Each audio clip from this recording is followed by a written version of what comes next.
Awesome. Welcome to First Impressions, the podcast where we talk about our love for Jane Austen and give a big middle finger to all the haters. I am Kristen, and I am joined by Maggie. Barbie. Hi, Barbie. Hi, Barbie. Hi, Barbie. Hi, Barbie. Hi, Barbie. Hey, Barbie. Do your Lizzo. Hi, Barbie. When I wake up in my own pink world. You sound just like her. Well, I don't actually want to sing too much on this one because whenever I listen to the ones where I sing, I'm just cringing and I'm like, oh, why did I sing? It's so annoying. I'm just going to irritate all the listeners. I love it when you sing, and I always think you sound really good. Oh, I appreciate that. Thank you. And then, but when I listen to it, I'm like, oh, why are you singing? Wait, is this what my child will feel like? That's probably what my child will feel like when we're out in public. Mothers stand still, Maggie. So that their daughters can see how far they've come. That was one line that actually really bothered me. I was like, I'm going to stand still.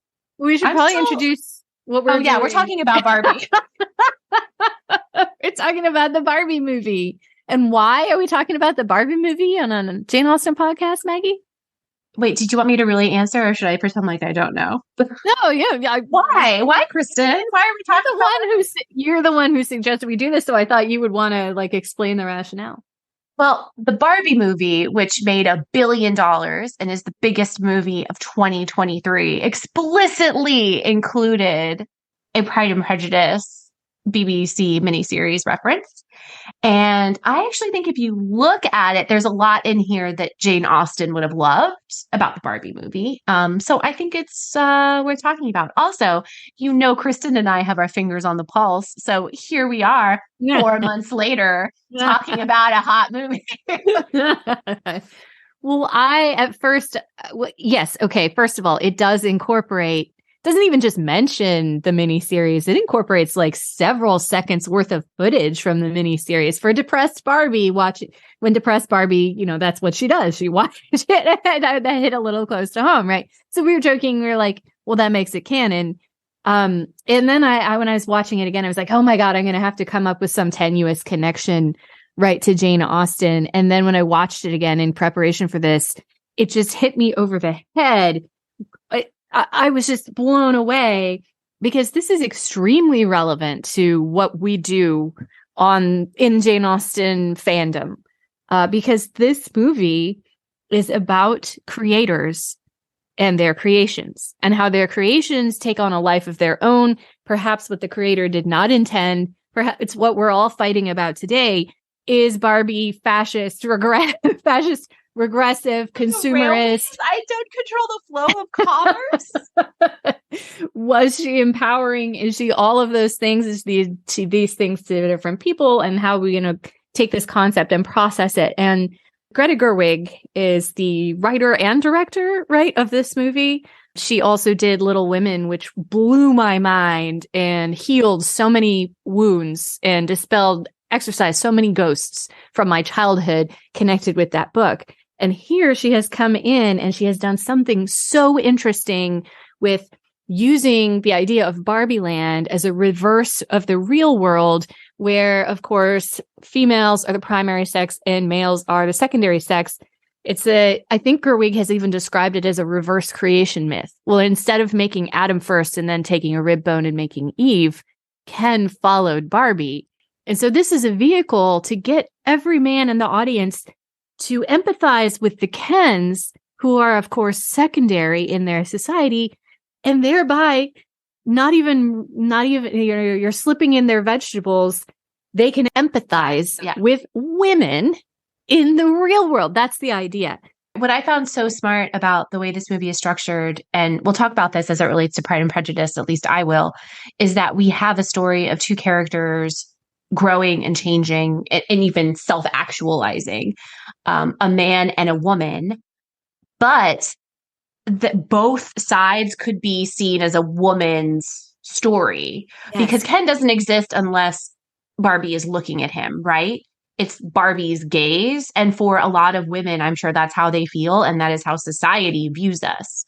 But Ken's character is a man in the movie, but yet we as women can relate to his journey so well, but then also Barbie's journey. So I just think it was really smart. It's just, there's a lot about this movie that's really smart. But we do need to talk, I think maybe briefly recap where Pride and Prejudice is referenced in the film somewhere near the beginning of our discussion. Yeah, go for it. Oh, okay. So Barbie has come back to Barbie Land and Ken has basically staged a revolution. It is now Ken Land. Barbies are subservient. Our Barbie is having an existential crisis. She lays down on the ground. She says, "This is the lowest I've ever been, physically and emotionally."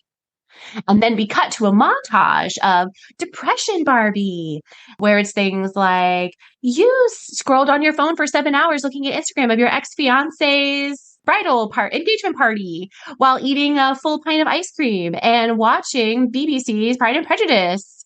And then they show the clip of the failed proposal scene. And I screamed in theater. I mean, I was also laughing through most of the whole movie, but this montage especially because it was very funny, but it also felt very, very real. And then when they dropped Pride and Prejudice and showed a scene with Colin, like I literally screamed in the theater. I was so excited and surprised. So we see it in the context of someone who is in the throes of a depression, who turns to watching, an 8-hour-long miniseries for comfort rather than leave the house and do something like that. And off the bat, I want to mention that my husband and I, Bayard, we had really different reactions to the use of Pride and Prejudice in that way. I loved it and continue to love it. And he, who had not seen it in the theater, he turned to me and he said, "This flies in the face of everything your podcast stands for." And I was like, "What are you talking about?" And he said, "Well, it's making it a joke. It's making Pride and Prejudice and Jane Austen just a joke, like something, it's what girls do. It's a joke." And I was like, wow, that is wildly different than my interpretation. My interpretation was like, oh my God, Greta Gerwig gets it. This is what we do. We watch these things because we take comfort in them. And I mean, Kristen, you've shared your story where you literally spent a whole summer watching Pride and Prejudice over and over again. And when we were in lockdown in 2020, I watched Pride and Prejudice instead of leaving my house because I needed that comfort.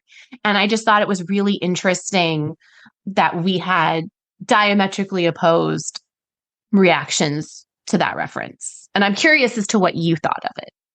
That's really interesting. Pride and Prejudice means, I think, the women who, like you and me, when we saw that scene, we weren't offended and we didn't have that reaction because we do understand that it's potent, that it's powerful, that it has the capability to ground us.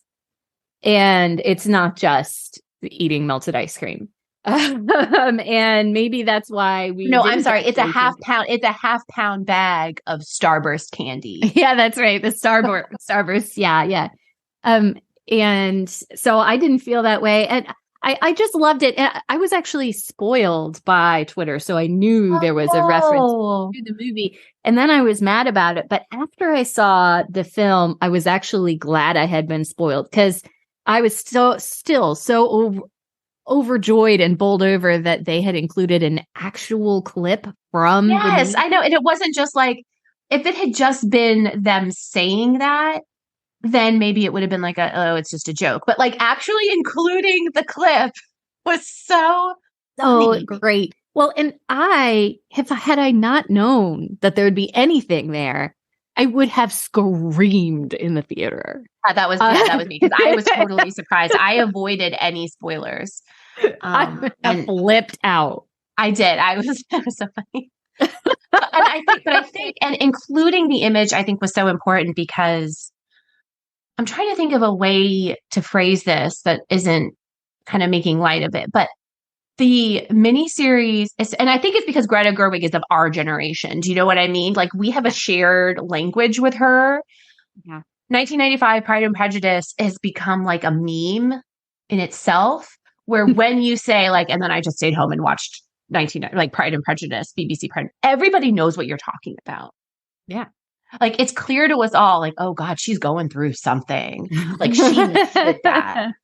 And I'm not sure if watching this film now in my age group was very powerful. And Bay was saying, it's going to be completely different for our son, who's only 2, when he ever sees this. It's a completely different generation. I don't know if it will have the same impact because he's not speaking the pop culture language that we are right now, that Greta Gerwig also is. But for me, as a 40-something woman watching this movie, seeing that, I instantly got like the whole vibe was made.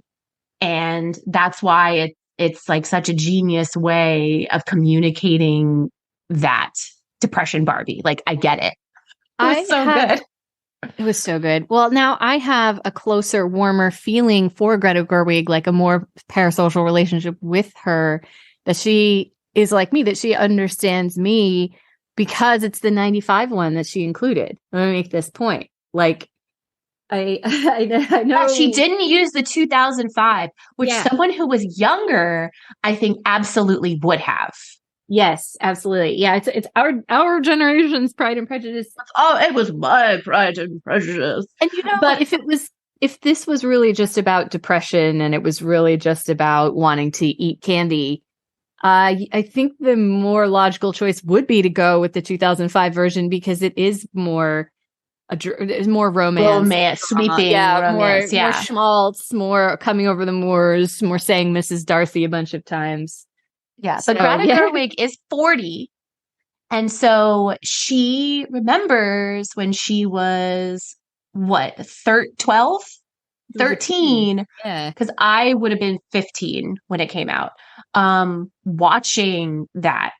And you have to remember, it kicked off the whole Jane Austen adaptation revitalization that started in the 90s. Like, it's because of that miniseries. And so it's just like, I can't think of I'm trying to think off the cuff of another kind of like cultural moment that is so, like maybe Y2K, like something that everybody was like, such a big deal and in time will fade in relevance because the people who lived it and remember it, it's not such a big deal. I'm not going to say it's like the moon landing because, like, come on, let's get real. But it's kind of like that. It's something, and now you could easily get someone's frame of reference if you make like, oh, it's just like Y2K. Like, everybody knows what you're talking about.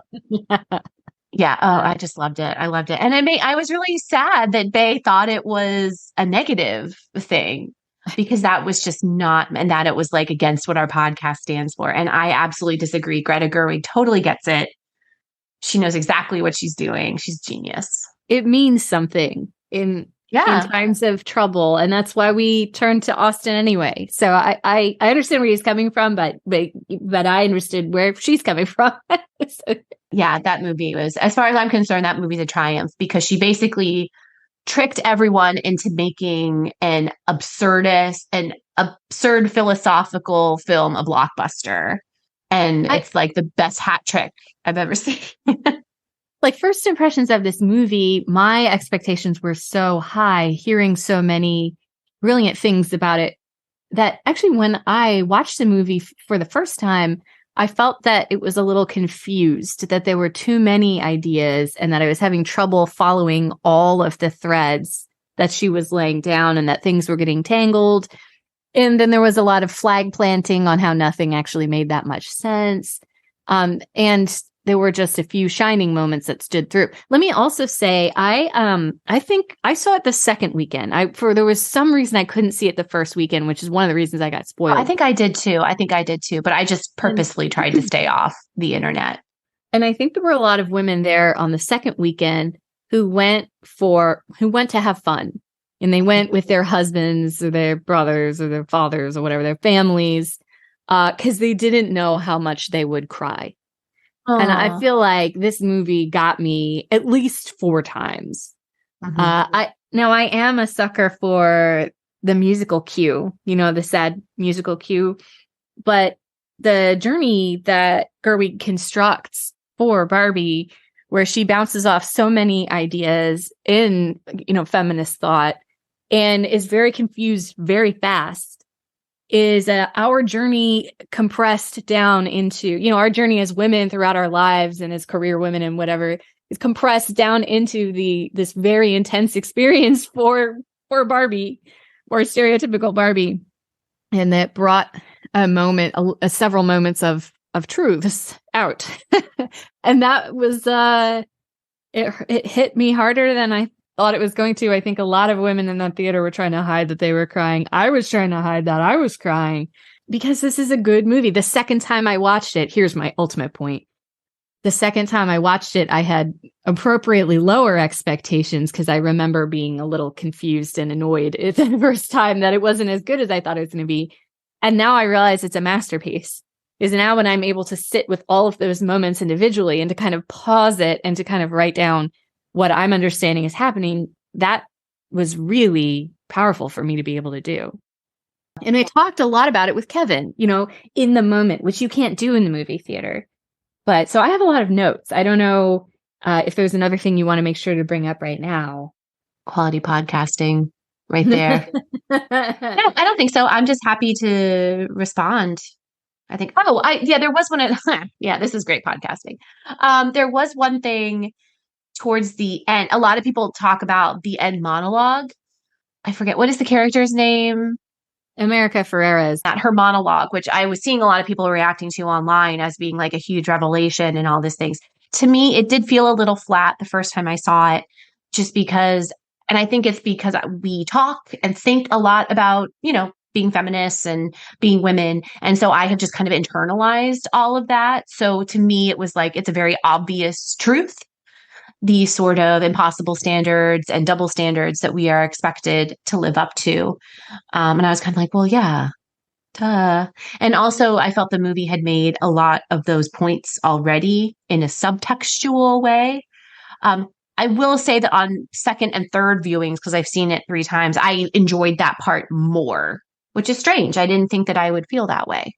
But every time I've heard the monologue, I liked it more. And I just want to shout out something that I have internalized, but I haven't heard a lot of people say, is when she says, you have to be thin and you have to lose weight, but you have to say you want to be healthy. You can't say you want to be thin, but also be thin. And I was like, yes, because I have been open on my social media that I joined Weight Watchers a few months ago. I'm having good success. I was not happy with my body after having my son. I've struggled with weight my whole life. And I always felt like I had to justify, like, also, I'm doing this because, you know, my blood pressure is affected by my weight and I can't exercise as well. And I need to do it for my health. And I felt like I couldn't say, I don't like the way I look. And that if I said that, I was like betraying body positivity. Yeah. And I don't think that's true. Like, we're taught that you look good when you're thin. My mom will talk about people, and this is a generational thing, not to just call out my mom, but be like, oh, I saw her. She looked great. She's lost weight. Mm-hmm. You know what I mean? Yeah. Yep. So hearing that part, that small snippet of that did resonate with me right off the bat, because I was like, oh my God, someone is saying it. It's a lot of times you want to lose weight because like you want to not be as big, but you feel like you can't say that. So just for me personally, from the beginning, that part struck me. There's a fantastic line right after the big monologue where she points out so many of these contradictions. And I would agree with you that I thought that was an extremely powerful one as well, that punctuated that, because it's a powerful moment. I feel like after America Ferrera's monologue, there were a lot of women in the theater who were feeling very vulnerable. And then, of course, the Barbies wake up at that point. And Margot Robbie, the person who plays Barbie, right, says, oh my God, by giving voice to the cognitive dissonance required to be a woman under the patriarchy, you've robbed it of its power. And I felt like it was Greta Gerwig planting a flag on how empowering it is to say that out loud and simultaneously does nothing. Because I do, and it solves nothing.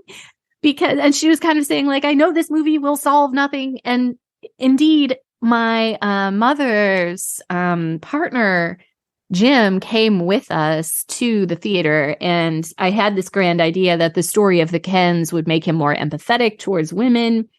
But I think the whole section of the movie where there's sort of a gentle ribbing, right, of men and their tendency to hold forth on topics like the Godfather.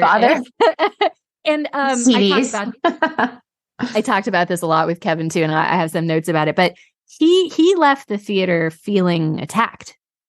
He did not get what she was putting down, and he felt that it was man bashing. And I feel like the trouble is that you can say all these things out loud as much as you want, but there'll still just be a feeling of injury from people who think that you're framing them as the big bad, the ultimate bad guy. There's one point where Ken goes to like the businessman and is like, I want a job, right? And he's like, I'm a man, I should have a job. And the guy's like, well, actually, that's kind of a disadvantage these days. And there's a sort of like sense of grievance about it. Yeah. I will, however, say that, like, and I'm sure Greta would feel the same way, like, you can't expect a movie to completely change the way our society is structured. So, like, did watching this movie make a huge swath of people feel better about themselves and maybe think about things? Yes. Do we expect it to be responsible for like a feminist revolution? No. Do we expect all the Barbies in the world to wake up? Yeah, I mean, it's just Barbie. Just like calm down, everybody. It's just Barbie. Well, with regard to a connection to Austen, and first of all, I thank you for sharing what you shared, and I would agree with you about that point. I'm going to move on, but I don't want to move on if you have more to say. No, we need to talk more about my self-esteem issues. No, that's fine. I would love to hear your notes, actually. Gosh, so Barbie and Jane, mothers and daughters, creators and their creations. These are all headings that I have written in my notes. I started to think about Austen heroines and how they're open. The heroines and indeed the stories are open to criticism now of being regressive.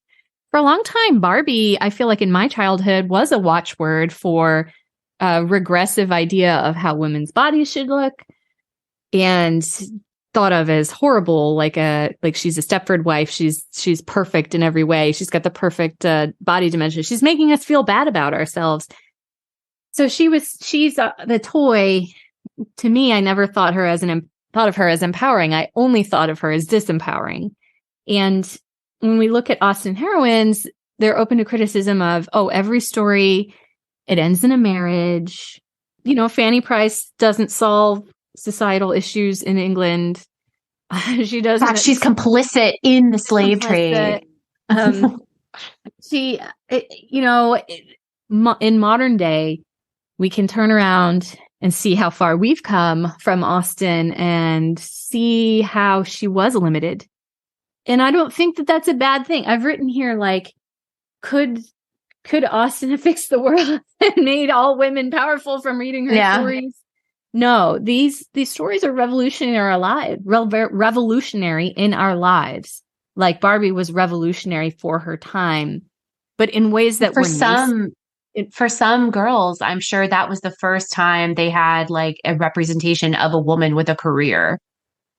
So these, in ways that were nascent, but they had to be, in ways that contain seeds that are important that we can point to, like Elizabeth standing up to Lady Catherine de Bourgh and what that meant to so many women looking for a message in Pride and Prejudice, knowing it held something there.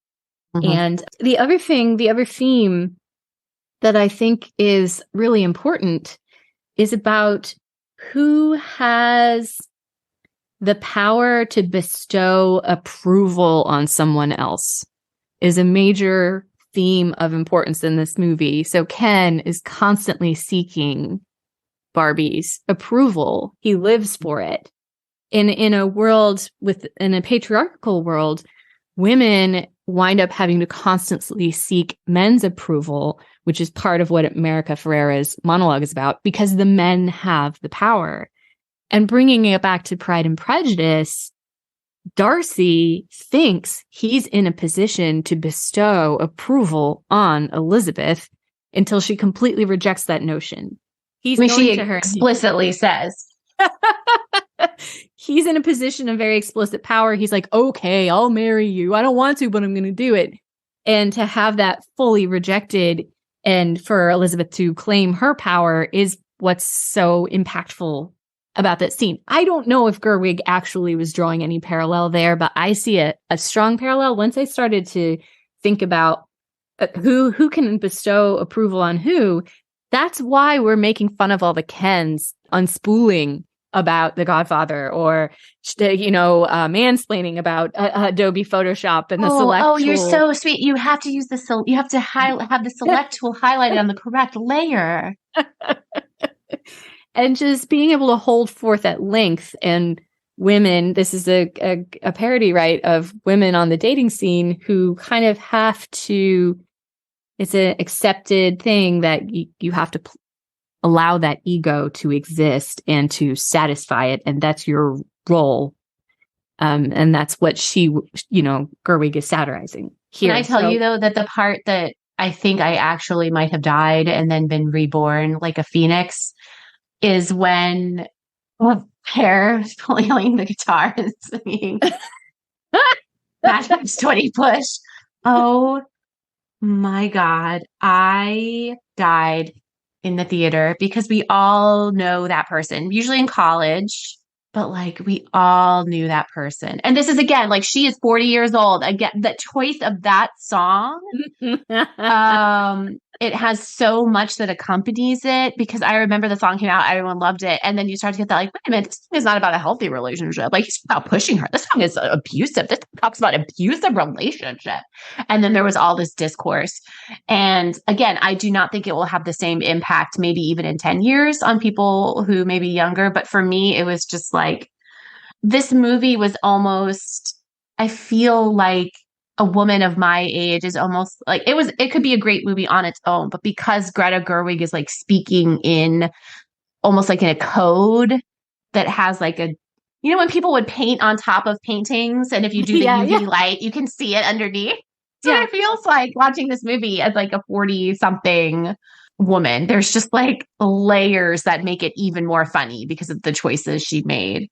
And to your point, Kristen, I feel that she is absolutely media savvy enough and literate enough. And I use the word media to mean books, movies, adaptations. She is absolutely literate enough in all of those things to every choice in this movie is purposeful.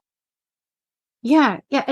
When Barbie comes back to Barbie Land with Sasha and with Sasha's mom, and finds that the Kens have overtaken Barbie Land, and now they're the ones with the power, and they're the ones with who think they have the approval to bestow. Like, okay, you can be my long-term casual distance girlfriend, or whatever the phrase is.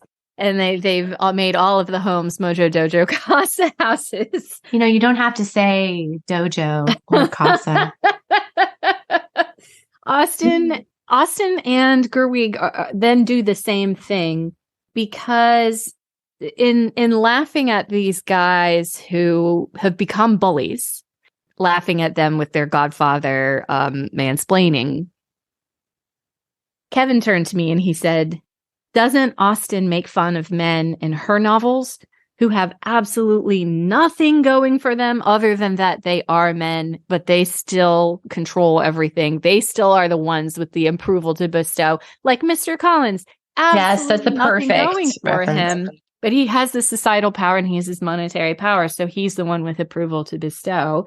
And Austen gets right in there and shows just how stupid it is that we all care about this, what this guy thinks, that Charlotte Lucas has to throw herself on the mercy of this douchebag in order to live a comfortable life. Yeah. That's something we should satirize. And this feels like a parallel to Kevin. Men who have nothing going for them other than that they are men and now they're ascendant, right? It feels like they also tend to be clergy. Yes, well, sometimes. And I want to say too, what I turned to Kevin and I said, Jim was really offended by this movie. I want to make sure you don't feel that Gerwig is being mean or unkind or unfair Because I think it's great if a guy loves The Godfather and wants to talk about it and wants to have a podcast about it. You know what I mean? I think that's great. And I think Gerwig is fine with that too. What she's trying to just say is that this power dynamic is unhealthy.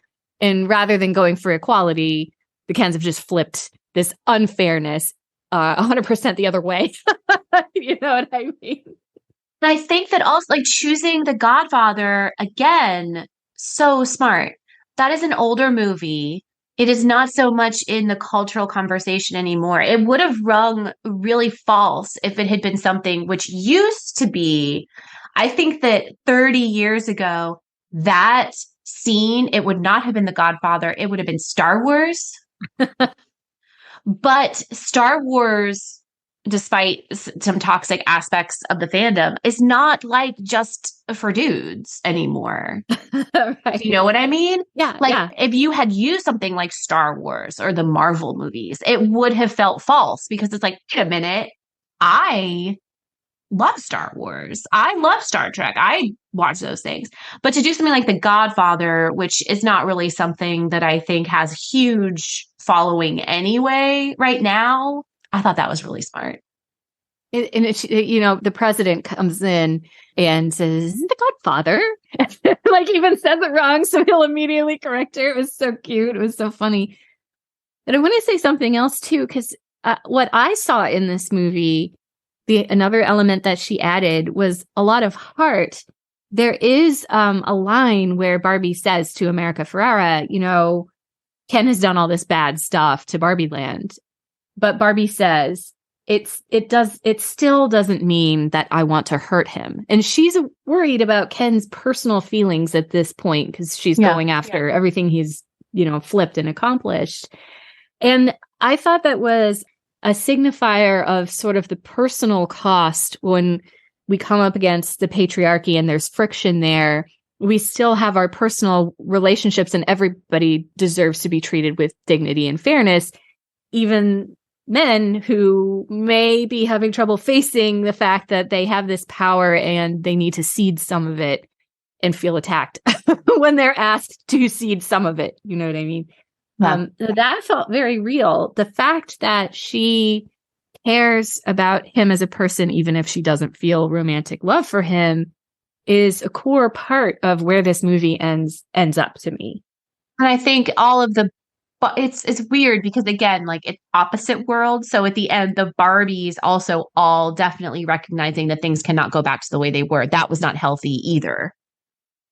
But a lesser movie would have been like, and now we're just back to where we were. Yay. And yay, women rule Barbie Land. And, they just get like a low level federal circuit court ship to start. But that was the best and most realistic part of this movie.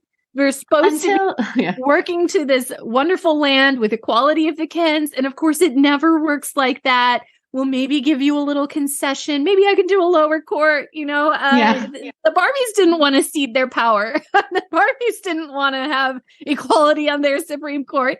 And we don't. It's like, I just thought that was the realest and funniest thing that probably made the audience think, well, that isn't fair. And I don't know if any one of them stopped to think, well, that isn't fair. That we don't actually have equality. Yeah. Oh, wait, that isn't fair. Maybe not girls' night every night. Not every night. It has to be girls' night. What did you think about the inclusion of the Mattel board into the story? I loved it in that part. I thought I felt like it kind of fell apart at the end, and maybe they didn't really know what to do with them at the end. However, I will say that the section where Barbie goes to Mattel is when the movie actually really clicked into place for me, and I suddenly understood what it was, because I was like, oh, this is like a 1960s absurdist, like A Hard Day's Night. Because, like they're chasing all over the place. Mm-hmm. Once I kind of clicked my brain into that mode, I was like, yes, I'm just going to let it wash over me. I don't need to care about things making sense or reality.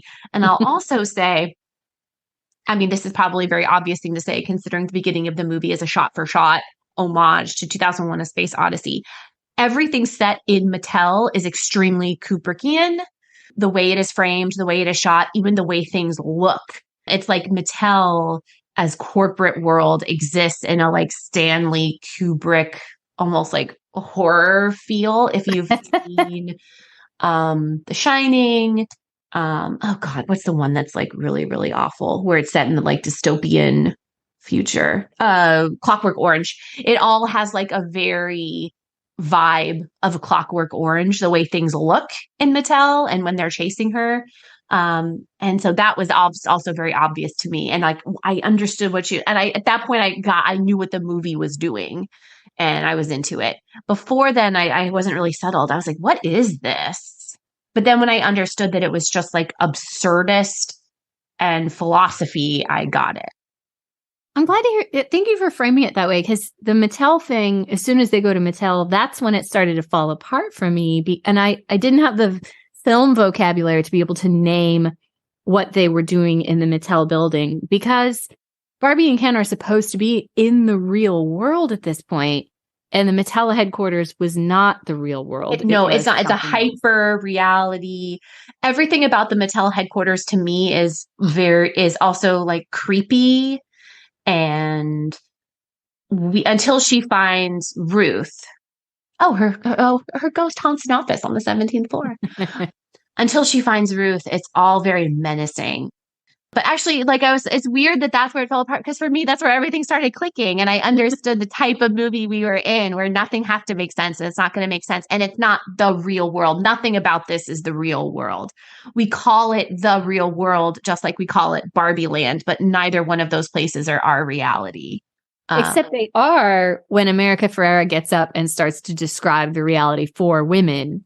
So it's almost like Mattel is its own world, Barbie Land is its own world, and then that's also a man's world too, right? Mattel is totally a man's world. Yeah, absolutely. Yes, that's true. That is true. We had a female CEO in the 90s. If you're implying that we don't care about women. One of the things that kept me a little off kilter was I didn't understand how much Barbies are supposed to know, because they have these really sophisticated jokes about, I'm a fascist. She called me a fascist. I don't control the flow of commerce through the railroads. And then later she's going in the box, which I loved. Go back in the box. And they have the life-size twist ties for her arms, right? Yeah. And she said, oh, I'm having a Proustian flashback. Yeah. Proustian Barbie. Such a mistake. Do they know everything about everything? They're like, you would think they would only know what the little girls playing with them know, but then that doesn't make sense either. Oh, but it's so much smarter to make them be able to make these references, right? Because it would be a boring movie if Barbie, and this is one of the reasons why I think it's kind of brain melting the other Barbie movies that there've been. And it's like, hey, Barbie, that's not interesting. Nobody wants, but a Barbie who like talks about Proust or like knows what actually defines fascism. Or she goes up there and she's like, weird Barbie's like, you've opened a portal between our world and she's like, oh yeah, a portal. Like she understands. What we have to talk about Weird Barbie is a triumph of comedy. Some of the lines I laughed by far the hardest at was the Barbie. First of all, the idea that the Barbie that is Weird Barbie because she got played with too hard. We've all been there. They show the montage of the girls like burning the Barbie's hair. Okay, let's talk about the weird things we did to our Barbies. Because for me, I think I was given Barbies too young because I chewed on them. Oh, no. So I would chew their legs off. And because it was like, it kind of like it felt good to chew, like, because it wasn't hard plastic. So I would chew their legs off and I would chew their heads off. Oh, no. Yeah. I thought you had dropped off the call. No, that was it.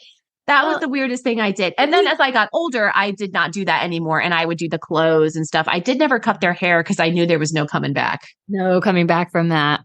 Well, did anyone ever take a second to explain to us that, look, honey, this Barbie's a doctor and you could be a doctor too? Because I really did just want to change their clothes and make their outfits and brush their pretty hair. I mean, that was all beyond me. And I wanted them to live in a pretty house and, wash their dishes or whatever. I think my favorite was Peaches and Cream Barbie, who it was like a sparkly bustier top and then like chiffon layers, peach ball gown. And then she also had this amazing like peach stole that you could wrap around her whole body in different ways. And I was very disappointed that we didn't get any peaches and cream Barbie. Did you love the palazzo pants and that the time the sequence they took out to throw all the clothes and then like plant a flag on some of this stuff like sugar daddy and magic earring. And the best line for me was they're talking about weird Barbie and she got played with too hard. And then one of the girls was like, yeah, why is she always in the splits? It's yeah. We show her that little girl forces her into the splits and drop kicks her into a box. We didn't understand that these dolls were empowering us by being doctors and whatever. We were just putting them in the splits, seeing what weird anatomical stuff we could do with them. And that is once like draw earrings on a Barbie. And then I immediately regretted it. And I was like, oh, that's earring Barbie. Because it never looked good because I didn't know. But yeah, that everything about this movie felt so authentic to the female experience. American, I should say, an American, like a white American female, white American little girl experience. Yeah, exactly. And I will say too, at first I was like, they represent a lot of body sizes, in this Barbie movie. I didn't know that they actually have curvy Barbies now. They have a line of Barbies. It's called something about their body sizes. Something body positive. And they have a petite Barbie and a plus size Barbie and a regular Barbie. And so that's what makes it legitimate for them to be represented in the Barbie movie. And we had a trans Barbie in the movie. Okay. And they've done one trans Barbie doll. They did a Laverne Cox Barbie doll for some like women who influence the world or something like that collection. But to the best of my knowledge, every single Barbie that is shown in the film is reflective of like an actual Barbie doll. Now, I'm not saying that there's like a person in Barbie that was Black or there was like a trans Barbie who had long red hair, but I'm saying like they all represent an actual Barbie doll. I was reading about this. Like there's no like Nobel Prize winning Barbie for literature, but there is like author Barbie. Oh, cool. You know what I mean? So like they kind of stretch it in some ways, but they tried to be really faithful to the lines of Barbie. And if you go, I think over the IMDb trivia, I'm trying to remember where I read this, you can see there's a bunch of examples of like where specific Barbies are. They tell you like who is representing who from the film. I liked the one who's arguing with the lawyer Barbie who's arguing before the Supreme Court. I can't remember the quote. Maybe you have it, Kristen, but where she's like, I can make a fact-based argument and hold emotion at the same time. And it does not dilute my power. It increases it. Yeah, that's pretty much exactly what it was. And when all of the Barbies are accepting their Nobel Prizes, they say, you deserve this, Barbie. And the Barbies all say, I know. Which I worked really hard. Which echoes what America Ferrera's monologue is like, always be grateful, like we can't. And if you know the brainwashed Nobel Prize Barbie, when she's like, I won this? And she's like, oh my gosh, I have to thank Ken. Yes. Yeah. Or it's all due to Ken or something like that. Yeah. And it's more of who bestows power on who. We have to be grateful for the power that we have. And it's calling out. There's so many things. I mean, there's so many things when you dig into this movie. I was like pausing it and rewinding and like writing things down. Even things like I would never wear shoes like this if I actually had to have flat feet. Even that, I would never wear which is a huge laugh line. And there are so many of these and they come out so fast. You're like, wait, I want to enjoy it. I want to enjoy it. I want to think about it. Do you remember the parts where you cried? Because for me, it was definitely the end montage and that's cast and crew home videos. But anything, because I have had a child, anything where they show like mothers with their children will like instantly get me. When we're talking about like the human experience, and like obviously not everybody has to have children, and as women we certainly don't have to have children. As we know, America Ferrera told us maybe she's just a mom, or maybe she's not a mom, maybe she doesn't want to be a mom, but maybe she is. She just has a flattering top and she's trying to get through the day. But for me personally, seeing like the moms and the little kids like makes me weepy. And then I think also, so basically these montages, and then also where Barbie is in the park outside the police station. And she sees people just living their lives. Like some of them are laughing, some of them are talking. And she sees the older lady next to her and she says, "You're beautiful." And the woman says, "I know it." And it laughed, but it also was incredibly moving to me that she's like, "I know." Yeah, that's when I cried. That actress, that woman is actually an Oscar-winning costume design legend in Hollywood. It's her only credited acting role is the woman at the bus stop.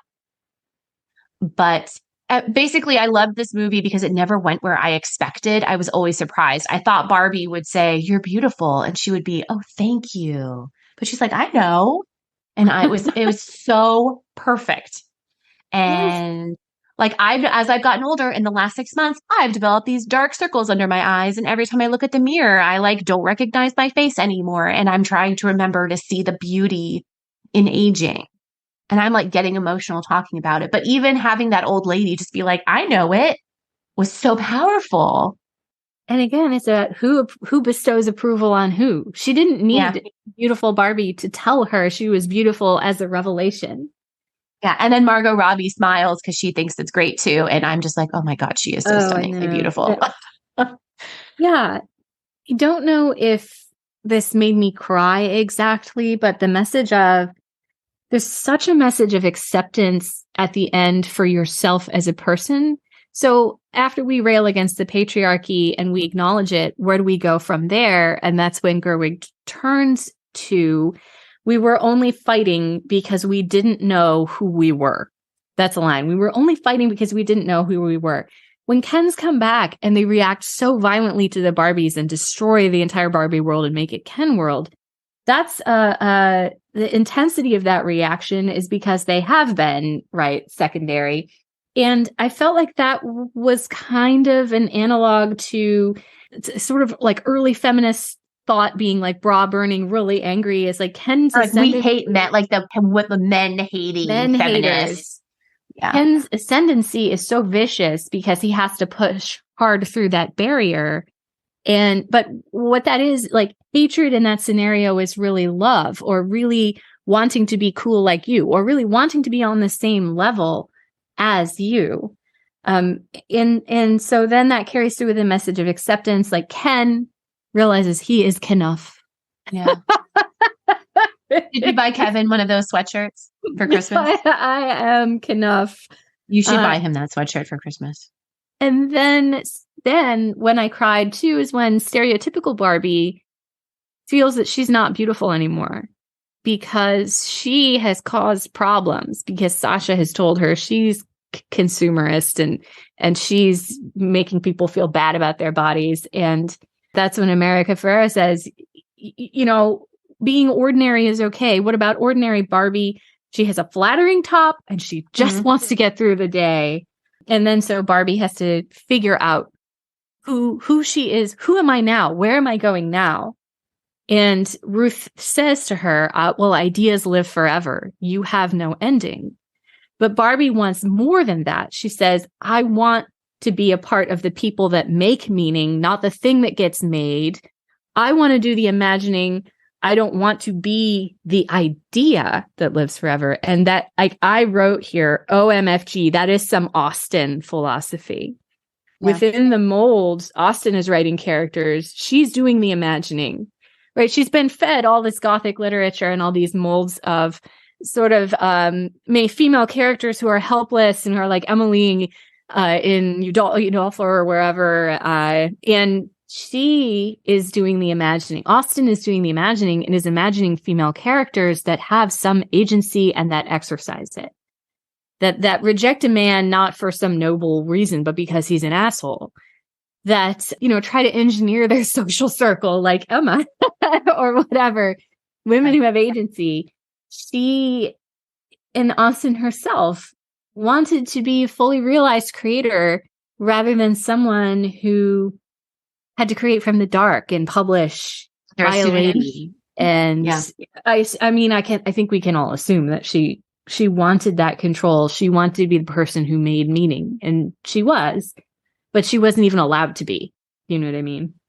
There's a No, you're long fine. monologue. For kind of going along with that, anytime there's like recognition that the human experience is not all positive, I find also very emotional. But that's part of, like, we talk about, grief and how there has to be death to make life have meaning kind of thing. That always gets to me too, because I think it's true, but also it's terrible. But And I don't know how much of that is just us wanting to give meaning to something that seems kind of arbitrary, which is life. the But yeah, musical so that whole end part for me was where she's talking to Ruth, and it's like, you have a choice here. I thought was very powerful. the musical cue that made me cry too is that beautiful music at the end. But what she's singing is, "What was I made for?" Mhm. And then she says, "I don't know how to feel, but someday I might." That's what the song says. And I think the Right. question of what was I made for is fundamental. And by showing the richness of all of the home movies of the crew, it's like, we were made for all of this and any of this. And you should have the scope to be these things. I don't know. Now I'm getting emotional. Yeah. Yeah. I just, Ruth and Barbie, the mother standing still so that the daughter can go far, is like, where does Barbie go next? How does she go farther? And I think that's still an open question at the end of this movie. Yeah, I did not like the line though, where it's the mother stands still so daughters can look behind and see how far they can. I'm like, but you don't stop just because you become a mother doesn't mean you stop growing or stop moving. Maybe I'm misinterpreting it, but to me, it's kind of like you move forward together. Maybe mother stand still. She means like when we die, we like then are one place in our like daughter's memories, kind of. Maybe that's what she's talking about. But it's not like you have a kid and all of a sudden you like cease to grow and also accomplish things. So maybe I was being too harsh on that line, but it was kind of like a needle scratch moment for me. It was like, wait, what? Come on. No, I did take it as after death. And part of that is what I was thinking of Austen. And I mean, Austen standing still. She died in, 1817, right? And so when we look back and we see how far we've come from her Right. as a genesis of ideas about who women can be, we have come so far. Yeah. And okay, that's fair. Barbie's still help. Like Ruth says to Barbie, you helped that mother and daughter connect. And Right. Austen's stories are still helping us connect to those ideas and to each other. And they're nascent, right? But they are still powerful, like Barbies were powerful in our childhoods, right? So Right. Well, maybe while I was expressing my frustration with that line and offering an alternative interpretation that I think, was your primary, I've sort of like, I can accept that as not being a negative. Because at some point, like, we don't all live forever, right? So at some point we are gone. And look at Austen's legacy. Like, to her life probably felt rather small. Maybe, I mean, accomplishing what she did as an author was amazing, but I'm sure she never expected to have this legacy that hundreds of years later. Maybe she hoped. I would hope that you would hope. Anytime you write something, I think you hope that it's a big success.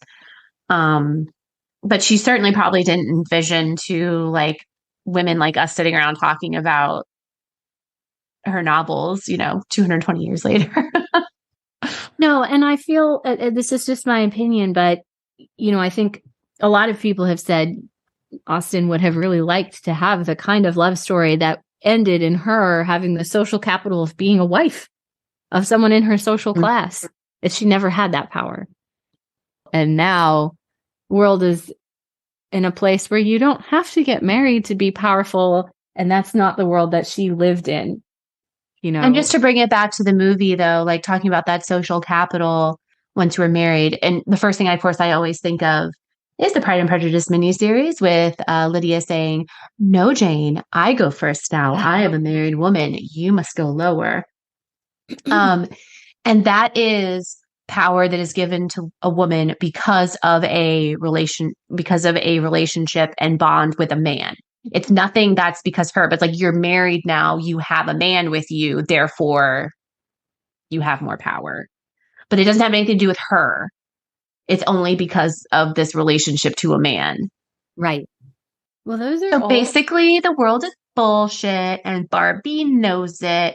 And it also knows that Pride and Prejudice is amazing. And so we loved it. We loved That's it. our review.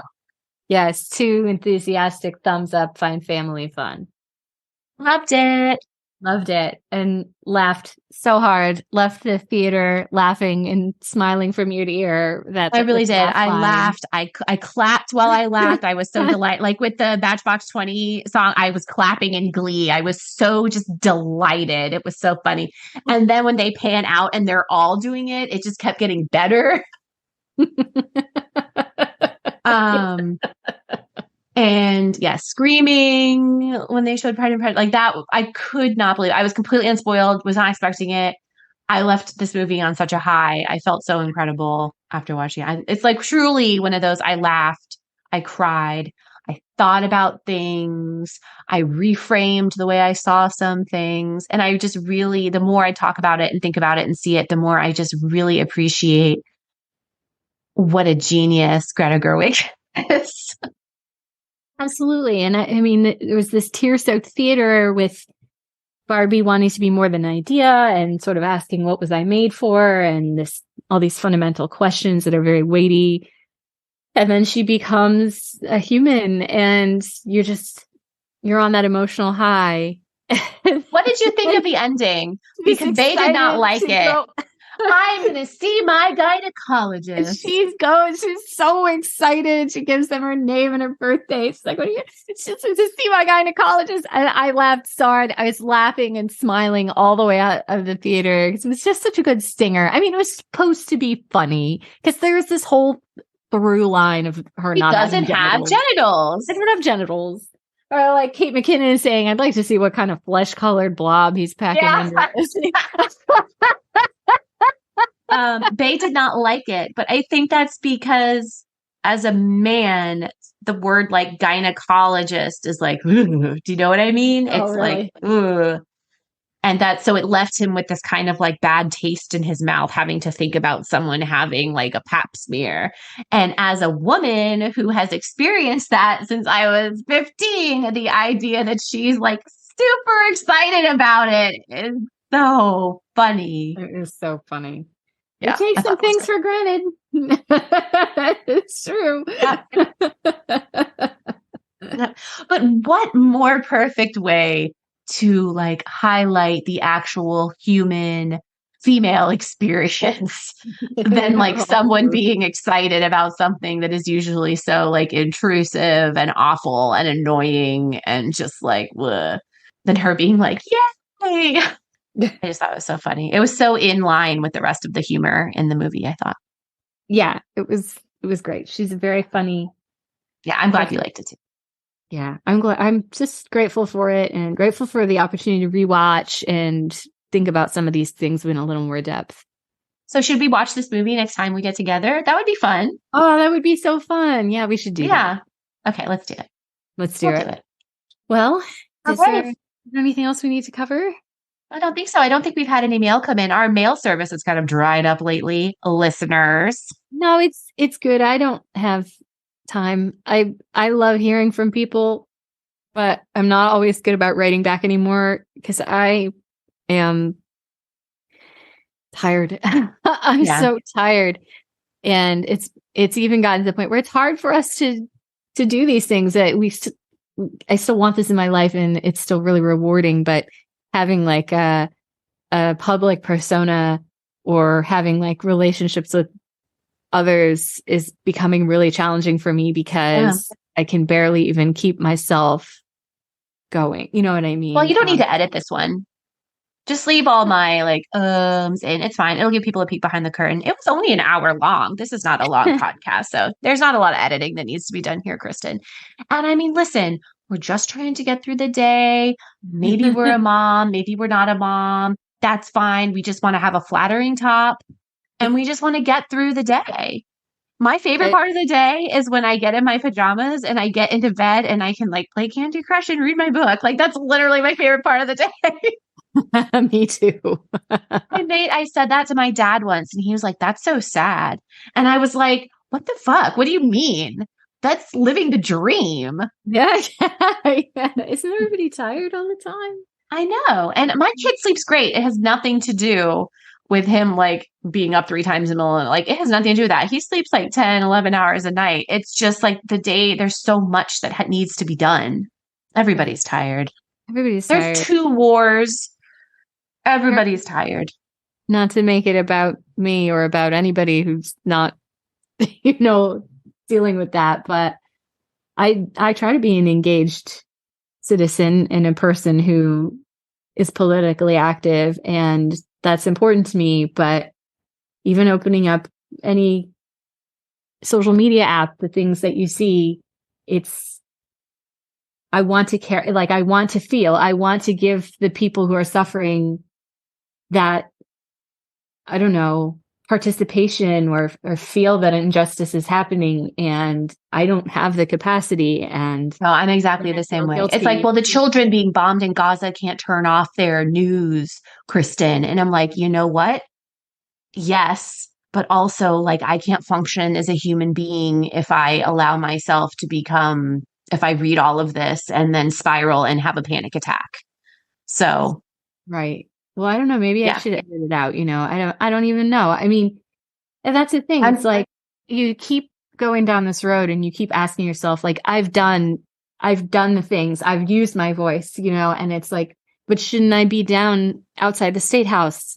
I mean, shouldn't I get on a plane to DC and sit outside the White House? It's like, I can't do that. I'm hoping that it's not a outrageous statement to say that like we're all trying to do the best we can. And I think we're probably just vocalizing things that many other people feel. And what we can do is support the people who are able to do those things.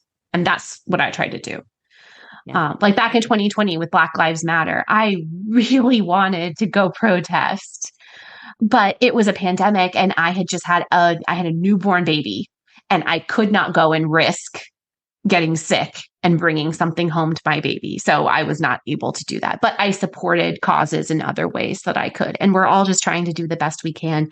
And like America Ferrera would say, like, maybe we should just be a little nicer to ourselves and each other. And you and I are literally both getting over COVID, like coincidentally. I know. And like, we feel like shit. So I needed to talk about Barbie. I needed to see Barbie and I feel better. And I won't apologize for it. And my best part of the day is when I can read my book in bed. And I won't apologize for that either. No, don't apologize for it. I'm 100% with you. I turn on a 6-hour Forensic Files marathon and play my game on my phone and don't do Are you anything. still playing Candy Crush, Kristen? Or is it just me? No, I'm playing SimCity Build It right now. Okay. Which I love SimCity. And you can contact me if you want to be my friend on SimCity Build It, and we can sell things to each other because I'm like pretty desperate for some grass seed right now. So if you have that and you want to sell Kristen some grass seed, write her. And she may not respond, but if she has the emotional capital to respond to you, she will. And then you can sell her some grass seed. I feel, and this is so dumb, I got into Disney Dreamlight Valley for like a while and was playing that a lot. And then things got really, really busy and I didn't have time. And then I feel guilty for not playing my video game. How weird is that?